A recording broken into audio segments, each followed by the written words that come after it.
Krishna Krishna Hare Hare, Hare Ram, Ram Ram. Hare Krishna. 31e chapitre, le chant des gopis.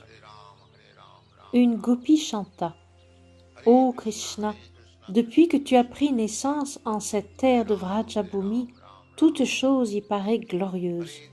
Oui, de telle gloire resplendit la terre de Vrindavan que la déesse de la fortune, dirait-on, y habite en personne et à jamais. Sur la terre de Vrindavan, il n'est plus qu'un malheur, et c'est le nôtre, car nous te cherchons, et contre tous nos efforts tu nous restes invisible. Toute notre vie dépend de ta personne. Nous t'implorons, reviens parmi nous.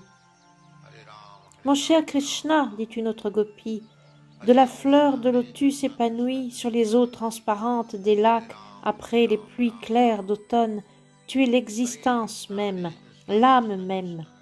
Si belle, elle se fane pourtant privée de ton regard. Pareillement, privés de toi, nous nous mourrons. En vérité, nous ne sommes ni tes épouses, ni tes esclaves. Jamais tu n'as dépensé pour nous le moindre écu, mais ton regard nous attire. Et si nous trépassons d'en être privés, notre mort te sera imputée à crime.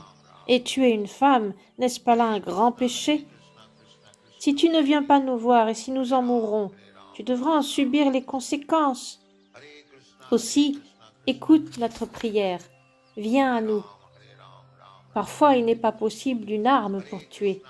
Nous voilà mourantes de la blessure de ton absence. Il te faut réfléchir à ce que tu seras meurtrier de femmes.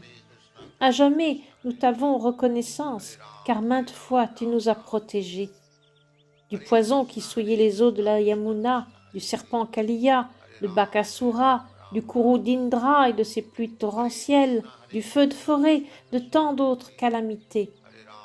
Ô le plus grand et le plus puissant des êtres, c'est merveille de voir comment tu nous as protégés en temps de péril. Mais pourquoi nous abandonnes-tu aujourd'hui? Nous en sommes surprises. Ô Krishna, ô ami, nous savons bien, tu n'es pas vraiment le fils de Mayashoda ni de Nanda Maharaj, le pâtre. Tu es Dieu, la personne suprême, l'âme suprême sise en tous les êtres. Par ta miséricorde immotivée, à la requête de Brahmaji, tu es apparu en ce monde pour le couvrir de ta protection. Et par l'effet de ta seule bonté, tu as choisi pour apparaître la dynastie Yadu. Ô toi, le meilleur des Yadus, tous ceux qui redoutent l'existence matérielle, qu'ils prennent refuge à tes pieds pareils au lotus, et jamais ta protection ne leur sera refusée. Doux sont tes gestes, et rien ne te lie, toi, d'une main touchant la déesse de la fortune, et de l'autre tenant une fleur de lotus. Tels sont tes traits hors du commun. Offre-toi donc à nos regards, nous t'en prions, que de la fleur de lotus dans ta main tu nous bénisses. Ô Krishna, tu es celui qui détruit toute crainte au cœur des habitants de Vrindavan. Tu es le héros souverain, tout-puissant, et nous savons que tu peux réduire à rien le vain orgueil de ton dévot, et certes celui de femmes comme nous, simplement par ton sourire merveilleux. Nous ne sommes rien que tes servantes et tes esclaves. Daigne nous accepter, daigne nous montrer ton beau visage pareil au lotus. Ô Krishna, dès que nous ont touché tes pieds pareils au lotus, ce fut en nous comme une marée de convoitise. Tes pieds pareils au lotus détruisent tous les actes coupables chez les bhaktas qui en ont fait leur refuge. Si grande est ta bonté que ce refuge tu l'accordes même aux simples animaux. Tes pieds pareils au lotus sont aussi la demeure de la déesse de la fortune, et pourtant avec eux tu danses sur les têtes du serpent Kaliya. Nous implorons maintenant ta bonté. Pose-les sur nos poitrines et apaise ainsi notre désir ardent de te toucher.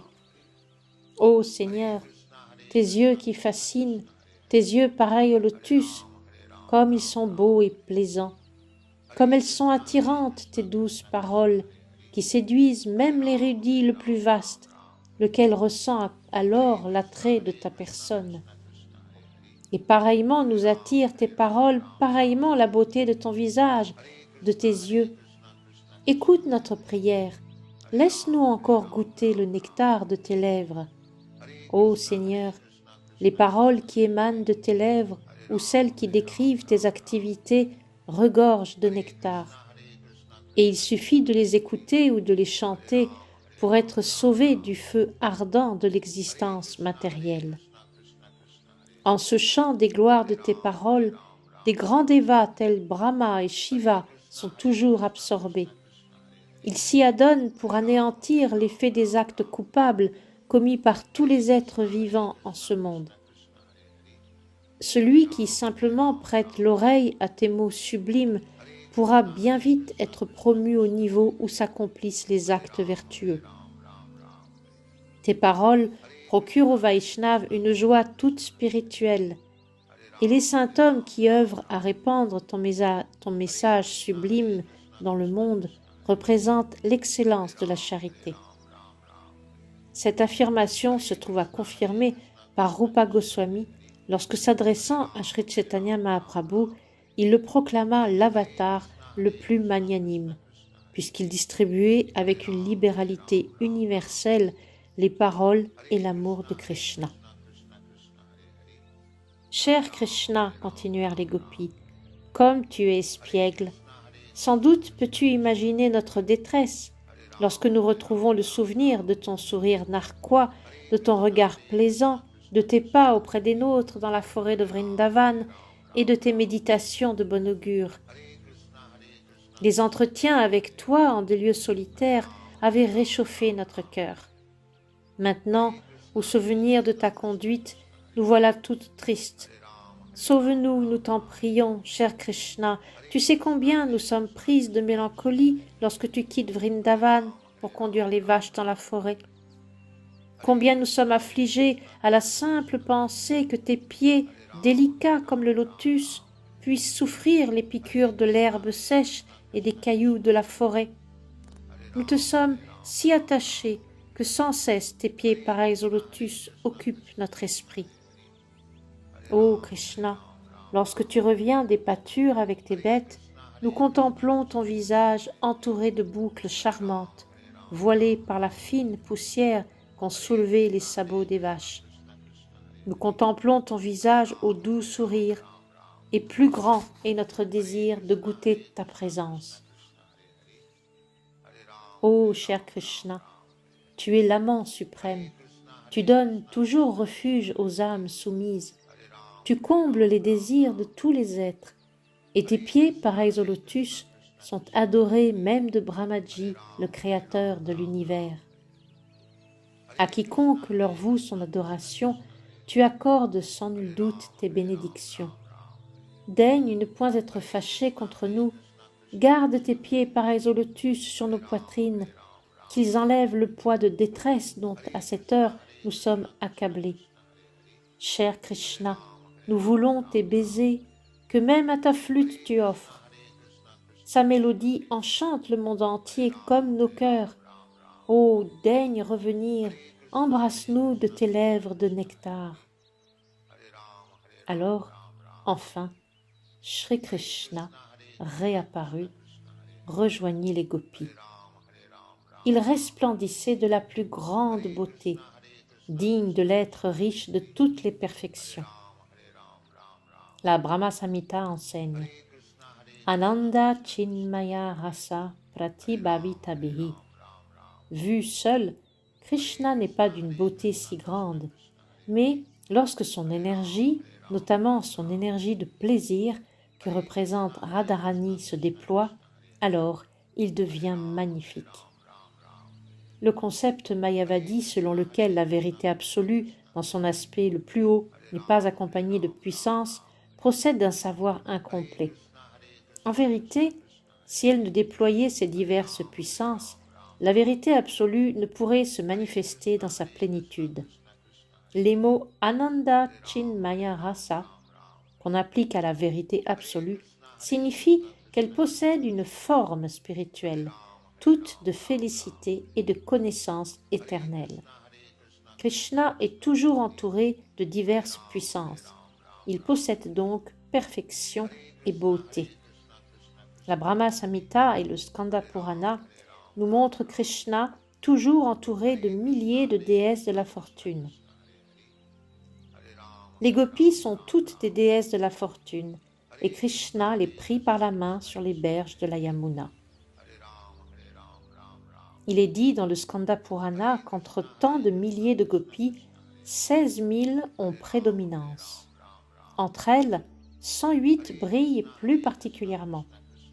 Entre ces dernières, 8 ressortent davantage. Puis entre ces 8 gopis, Radharani et Chandravali. Enfin, de ces 2 gopis, Radharani est la plus haute. Lorsque Krishna parut dans la forêt qui borde les rives de la Yamuna, les rayons de la lune dissipèrent les ténèbres. Par la vertu de la saison, les fleurs, la kunda, la kadamba s'épanouirent partout. Leur arôme était porté par une douce brise dans laquelle voletaient des abeilles, croyant sentir le miel. Les gopis firent un siège pour Krishna en tassant le sable doux qu'elles recouvrirent de quelques-uns de leurs vêtements. Les gopis alors assemblées étaient des adeptes des Védas. Dans leur existence précédente, lors de l'avènement de Sri Ramachandra, elles avaient été des profonds érudits védiques qui désirèrent s'unir à Sri Ramachandra dans un sentiment amoureux. Ramachandra leur assura par bénédiction qu'il serait présent lors de son avènement dans sa forme originelle, celle de Sri Krishna, et qu'alors il comblerait leurs désirs. Et lors de l'avènement de Krishna, ces érudits reprirent naissance. Ils devinrent des gopis de Vrindavan, celles-là même qui obtinrent la compagnie de Krishna, trouvant ainsi la satisfaction du désir qu'elles avaient nourri lors de leur existence précédente. Le but ultime de leur parfait désir se trouvait atteint, et de n'avoir rien de plus à désirer leur fut une joie suprême. La Bhagavad Gita confirme que celui qui a atteint Dieu, la personne suprême, n'éprouve plus de désir pour rien d'autre. Lorsque les gopis connurent de nouveau la compagnie de Krishna, toutes leurs peines, causées par l'absence du Seigneur, s'évanouirent. Plus aucun désir en elles n'aspirait à être comblé. Pleinement satisfaites par la compagnie de Krishna, elles étalèrent sur le sol quelques-uns de leurs vêtements, tissés de lin fin et couverts du kumkum rouge qui décorait leur poitrine. Quel soin mirent-elles à préparer le siège de Krishna! Il était leur existence même, et pour lui, elles créèrent un siège bien confortable. Assis sur le siège parmi les gopis, Krishna devint plus beau encore. Les grands yogis comme Shiva, Brahma ou même Sri Shesha et bien d'autres doivent sans cesse faire effort pour fixer leur attention sur la forme de Krishna dans leur cœur. Mais les gopis eurent vraiment devant les yeux Krishna, assis au milieu d'elles, sur leurs propres vêtements. Et leur présence rendait Krishna infiniment beau. Dans les 3 mondes, il n'est pas de femme plus belle que les gopis, et elles toutes se pressaient autour du beau Krishna. Chaque gopi voyait Krishna assis à côté d'elle seulement. Une question ici. Comment, assis sur un siège unique, Krishna pouvait-il se trouver aux côtés de chacune des gopis? À ce propos, des versets du Srimad Bhagavatam ressort un mot important, le mot Ishvara. Comme l'enseigne la Bhagavad Gita, Ishvara Sarva Bhutanam. Ishvara indique le Seigneur suprême en tant que l'âme suprême habitant le cœur de chacun.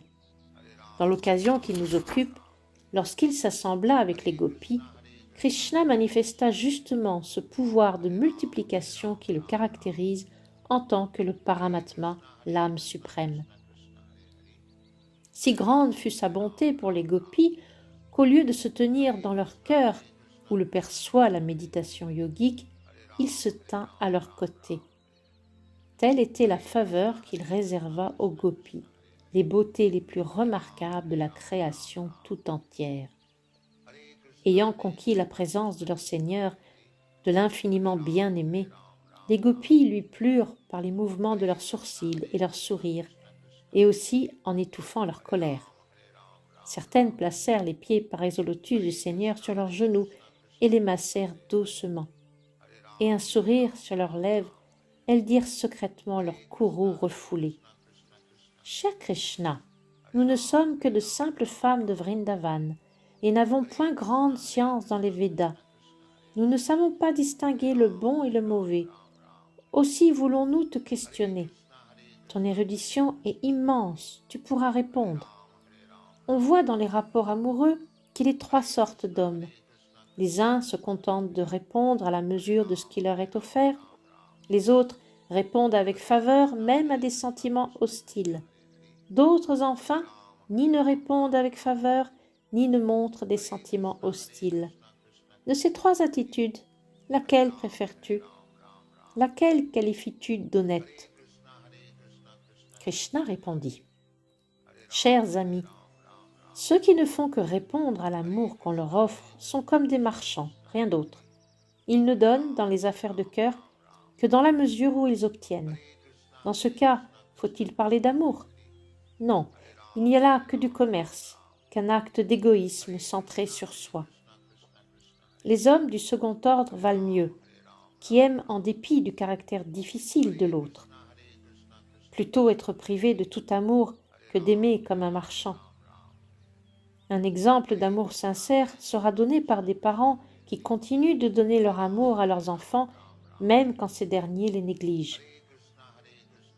La 3e catégorie d'hommes ne répond pas aux avances, sans toutefois les négliger. On peut diviser cette catégorie en 2. D'un côté se trouvent les hommes satisfaits en eux-mêmes et n'ayant besoin de l'amour de quiconque. On les appelle des Atmarama, car ils sont absorbés dans la pensée de Dieu, la personne suprême, et n'ont guère souci qu'on les aime ou pas.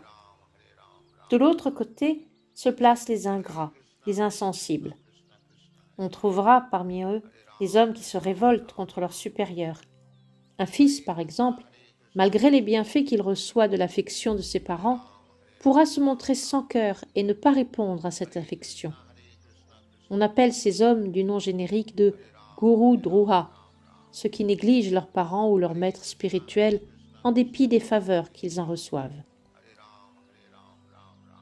Krishna répondait ainsi indirectement aux questions des gopis et aux sous-entendus que certaines contenaient. Lui-même n'aurait pas reçu comme il convenait leurs sentiments. En tant que le Seigneur suprême, il est satisfait en lui-même et n'a aucun besoin de l'amour d'autrui, mais en même temps, il s'affirme incapable d'ingratitude. Chers amis, poursuivit Krishna, mes actes et mes paroles vous blesseront peut-être, mais vous devez savoir que parfois je ne réponds pas aux sentiments que m'adressent mes dévots.